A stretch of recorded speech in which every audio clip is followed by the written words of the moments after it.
بسم الله الرحمن الرحيم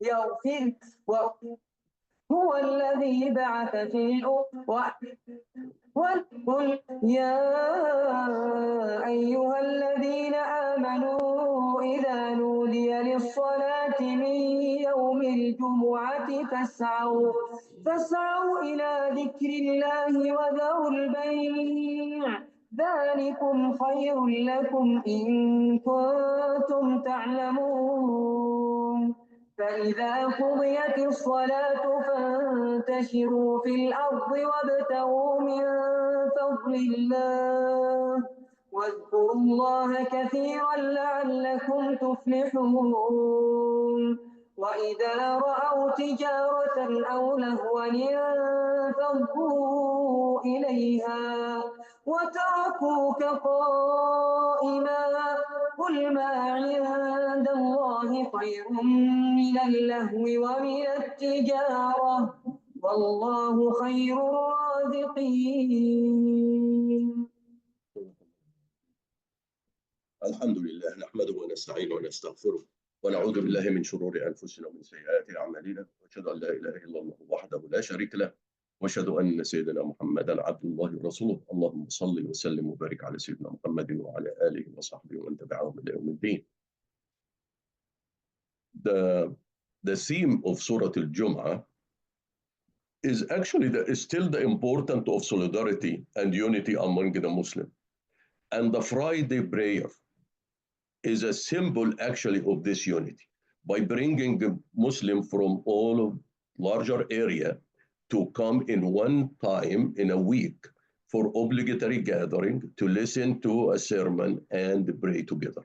That demonstrates the unity. You can see it, everybody standing, and when you come to the prayer of Jumu'ah, you get in this masjid over 1,000 people, So that is a time. The trouble with us is that we do it, but we don't use it as a mechanism of knowing each other. It becomes more of a practice more than the intention. And if you think actually about the subhanallah, the prayer in Islam, it's supposed to be that a neighborhood should have a small masjid to pray the 5 prayers in it. Because they tell you, you come to the masjid if you can hear the prayer. Well, how are you going to hear the prayer unless you are in the neighborhood? And then one time a week, then you meet from the district, Kobe. And twice a year, you meet as a city in the 2 prayers of the Eid. And once in your lifetime, you meet with the whole world when you go to the Hajj. So the question is, that's why the Jumu'ah prayer cannot be made in a smaller masajid. Zawiya you have, and this is why the scholar said you cannot have less than 80 people in it, or something. But the objective is to bring people together, a larger group to know each other in this regard. That's why Allah subhanahu wa ta'ala said, but I'm focusing on several things in. يا أيها إذا نودي للصلاة من فاسعوا إلى ذكر الله. Oh, you believe when the call for the Jumu'ah, for the prayer comes on the day of the Jumu'ah, then hasten to the remembrance of Allah and leave off your trade, leave your business, And that's better for you if you know. The interesting part that people sometimes think that the Jumu'ah prayer is just coming at the end of the khutbah to pray. The Jumu'ah prayer is the khutbah and the 2 rak'ahs, But if you are going to come to the end of it, then what did you do? And subhanallah, Allah subhanahu wa ta'ala said, leave everything and come. Until Allah subhanahu wa ta'ala say, also zarul, fas'u wa zarul bay'. Why zarul bay'? Actually, sometimes you say, and leave the business or the trade, but it's not a trade. It is you selling. And in general, who is desperate to make the deal? The person who is selling or the person who is buying? The person who is selling wants to finish it, before we go. So Allah subhanahu wa ta'ala leave this because the buyer said, oh, I'll come again and maybe think about it. But the seller wants to get advantage of the buyer and sell to him. So Allah subhanahu wa ta'ala say, when leave the sale and go and they come, to do it. And then comes in and make another, as I said, and the khutbah also has to be important. The khutbah is supposed to have, spiritual uplifting and also address religious concern or a concern belonging to the community, because that's why the khutbah of the Jum'ah in the past used to be done by the Khalifa or the Imam of whatever the leader, and because he is the one can talk. It's almost like a presidential, basically talk. And because that's the only way to do it. There was no radios, there was TVs that they can speak anytime. So it was this. And this is why sometime what they did, they delayed the khutbah, the Jum'ah. That's what Jum'ah prayer at the time is a little bit flexible. I think it was in Iraq during the Amawi's time when they want to ensure that everybody attended the khutbah to listen to Al-Hajjaj or one of these leaders, that would delay it until people do not have excuse of work. They delayed late before even closer to the Asr time. So, but Allah subhanahu wa ta'ala then continue and said, okay, you come and pray the Jum'ah. What do you do after that? When the Jum'ah is finished, and تشروا في الأرض وابتغوا, disperse now. Don't sit in the masjid and sit down. No, go to your work back, business. And then وابتغوا من فضل واذكروا الله كثيرا لعلكم تفلحون. And remember Allah much so you would be successful.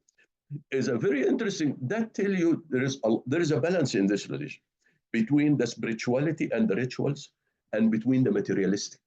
In the same, surah, Allah subhanahu wa ta'ala comes and say, if you have in business and the time prayer comes, leave the business and come.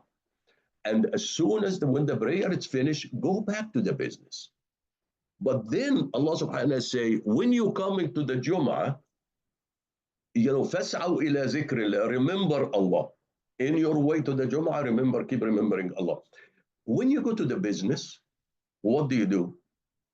Allah subhanahu wa ta'ala, وَاذْكُرُوا اللَّهَ كَثِيرًا, remember Allah more. So coming to the Jum'ah, you remember Allah, the Surah Zikrullah, and when you're leaving to business, Zikrullah Kaseeran. Why? I mean, why? Because when you are in the business, you're getting distracted from thinking about Allah. And that's when Allah says, no, that is the time, because you come into the Jum'ah, yes, absolutely, you know where you're going to.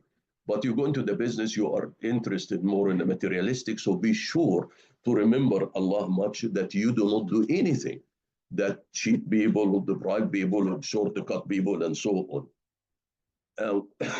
Then this surah has a very interesting, actually, ayah in it. Can you imagine if the Prophet ﷺ given a sermon of the Jumu'ah? Would you think the companion would leave him for a business? When there is a caravan coming with a business and so on will come? Would you do it? Obviously, none of you will do that. But they have done it. And look, Allah subhanahu wa ta'ala say this. وَإِذَا رَأَوْا, that tell you also, because sometimes we want to elevate the companion to a very high level. And when you look to sometime what they have done, you said they are a human being at this point. They will still being trained by the Prophet ﷺ to do this.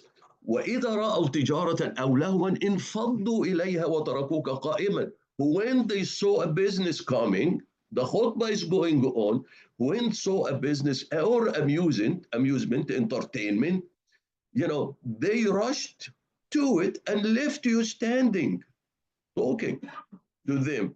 Then Allah subhanahu wa ta'ala says, والله وما عند الله خير من اللهو ومن التجارة والله خير الرازقين. And then what with Allah is better than all of this entertainment that you're going to and the business that you are going to, and Allah is the best providers. So be sure don't do it. But in this ayah, obviously it says now we can take it for granted and say, yeah, obviously, yeah, the business is, it's not, that doesn't equal, to the basically standing and listening to the Prophet ﷺ or what is the hand of Allah subhanahu wa ta'ala. But in the same time, the surah does not tell you that the lahwa and the tijara is bad, that the entertainment and the amusement and the business is bad, but it is bad when it happened in the wrong time. So because some people say, oh, you cannot have fun. No, the ayah does not tell you no, you don't do this. In the wrong time, you cannot do it. When there is a speech is going on and something important, listen to it. Forget about now there is a show outside. But this is sometimes happen, people. People sometimes come, the prayer time comes, and they want to listen, let's finish just that show in the TV. Why? Stop. Allah not prohibiting you from watching the show, but Allah subhanahu wa ta'ala when the prayer come, pray first and then continue watching, in that regard. So don't be distracted. And this is, and you can sometimes, I said, you can see it in the khutbah. People will be in the khutbah and then they looking at their phone in the Friday prayer. Well, that means what is the business is going to go bankrupt if you didn't are going to act upon it now for just sitting for 15, 20 minutes. So people have to also have this, the sense of priority, that don't equate everything, together in this. Then Allah subhanahu says something also in this surah, which is repeated in other surah too, about the way you can teach people. And this is something, unfortunately, we failed in it. Allah subhanahu said, هو الذي بعث في الأميين رسولا منهم يتلو عليهم آياته ويزكيهم ويعلمهم الكتاب والحكمة وإن كانوا من قبل ذلك في ضلال مبين. That, He is the one, that Allah is the one who sent it down among their unlettered, sending the Prophet ﷺ among his people, the unlettered, a messenger from among themselves. What is the role? What is the messenger will do? يتلو عليهم آياته ويزكيهم ويعلمهم الكتاب الحكمة. Recite for them the verses, and the ayat could be also recite for them or show them the signs of Allah subhanahu wa ta'ala, because ayat doesn't mean only verses in the Quran, but it could be ayat about the creation of Allah and so on. ويزكيهم, and purifies them, and then teach them the book and the wisdom. What do we do? Do we follow this ruling? What we started with our kids, we started the opposite way. Well, actually, we give them the kitab, we teach them the Quran first, and expect that the Quran is going to purify them and discipline them, and then they can study and learn about the signs of Allah subhanahu wa ta'ala, which is the opposite. Allah subhanahu wa ta'ala say, no, you should purify them first before they can learn the book. Because if you do not purify the person before he learned the book, he used the Quran to basically to look above, to be arrogant against his other peers, to be use it for abusing, to look as take advantage of the people and so on. And this is a problem we have.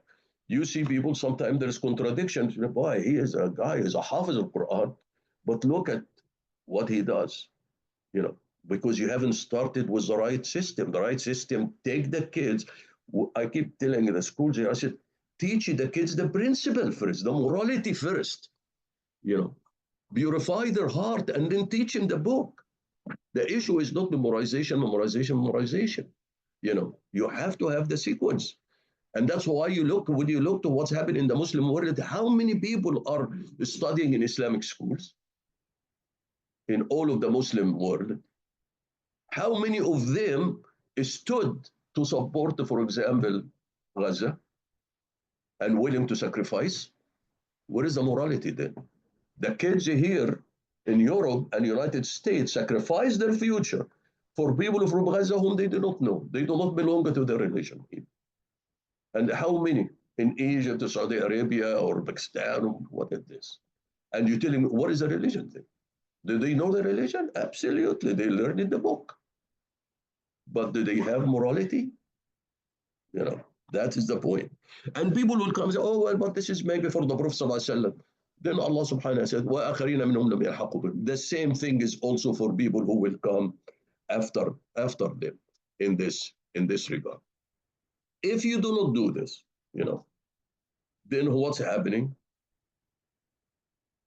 You carry the book, Yeah, because you memorize it, carry the book and nothing. And said, مثل الذين حملوا. Then Allah gave the example about those people. Those people who are, basically hold the religion, carry the book, study it, but they do not act upon it, is like what? مثل الذين حملوا التوراة ثم لم يحملوها كمثل الحمار يحمل أسفار. The example of those people who entrusted with the Torah, you can take the Torah and say who entrusted with the Quran. Those people did not uphold it, is like the donkey who's carrying books.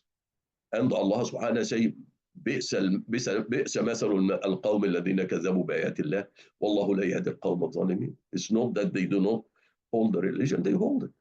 They understand it, but they act upon it, they don't. Then Allah give this, and that's what you see it. You see all of us today. 2 billion Muslim, and we brag about the number. And look to us. Where is the honor of the Muslim that exists? I mean, it's really shameful, frankly. If you look at it, that even the Muslim leader supposed to be the super leader in their own countries, when Trump said, come to them, they rush coming to him, and this is the greatest honor they will have.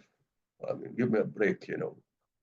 And those people, memorize the Quran, have people, leader Islamic schools and so on. We have lost it, for one, because we didn't purify the heart before we start. And that's the point. And actually, if you read for many of the companions, he said, the Prophet, when somebody comes, he said, teach him the morality of Islam first, and then recite to him the Quran. It was always this way, to teach him the principles, before you do that. So, and frankly, as I said, and you all know this, we cannot repeat it, that this is the cause of basically the decline of the Muslim. Is not lack of knowledge, it's lack of commitment to that knowledge, lack of morality to that knowledge. اللهم صل وسلم وبارك على سيدنا محمد وعلى آله وصحبه. اللهم اهدنا فيمن هديت وعافنا فيمن عافيت وتولنا فيمن توليت وبارك اللهم لنا فيما أعطيت وقنا واصرف عنا شر ما قضيت فإنك ربنا تقضي بالحق ولا يقضى عليك. اللهم ادخلنا برحمتك في عبادك الصالحين. اللهم اخرجنا من ظلمات الجهل والوهم إلى نور العلم. اللهم علمنا ما ينفعنا وانفعنا بما علمتنا وزدنا علما. اللهم اجعلنا ممن يستمعون القول فيتبعون أحسنه. اللهم أوزعنا أن نشكر نعمتك التي أنعمت علينا وعلى والدينا وأن نعمل صالحا ترضاه. اللهم اصلح لنا في ذريتنا إنا تبنا إليك وإننا من المسلمين. Oh Allah, spread your mercy upon us, shower us with your blessings, increase our knowledge, grant us forgiveness, and reward us with the company of the prophets in the Firdaus al-A'la. Oh Allah, forgive our parents and all our friends and relatives who have passed away. Oh Allah, make their graves a garden from heaven and grant them the Firdaus al-A'la. Oh Allah, we have many of our friends and relatives who are sick. We have our son Ma'raj, our daughter Aisha Wani, our brother Akram, and several others. Oh Allah, grant to all of them full and speedy recovery. Oh Allah, we know that there is no cure but yours. Oh Allah, grant them a cure that leaves no ailment or injury. Oh Allah, guide our children, protect them, and make them righteous. Oh Allah, grant us the power and the ability that we may be grateful for the favor you have bestowed upon us and our parents, and we may do righteous deeds that are pleasing to you. Oh Allah, we seek from you all of the good, whether we know it or we don't. And we seek your refuge from all evil, whether we know it or we don't. Oh Allah, we seek your refuge from incapacity, from laziness, from fear, from greed, from poverty, and from the torment of the grave. Oh Allah, we ask you every name you have elected for yourself in this blessed hour, that none of us leave this gathering, but his pains have been relieved, his worries have been removed, his debts have been paid, his weaknesses have been concealed, his sins have been forgiven, and his needs have been fulfilled. سبحان الله وبحمده عدد خلقه ورضا نفسه وزنة عرشه ومداد كلماته. سبحان الله وبحمده عدد خلقه ورضا نفسه وزنة عرشه ومداد كلماته. سبحان الله وبحمده عدد خلقه ورضا نفسه وزنة عرشه ومداد كلماته. والعصر إن الإنسان لفي خسر إلا الذين آمنوا وعملوا الصالحات وتواصوا بالحق وتواصوا بالصبر. وآخر دعوانا أن الحمد لله رب العالمين والصلاة والسلام على خير المرسلين. اللهم صل وسلم وبارك على سيدنا محمد وعلى آله وصحبه والسلام عليكم ورحمة الله وبركاته.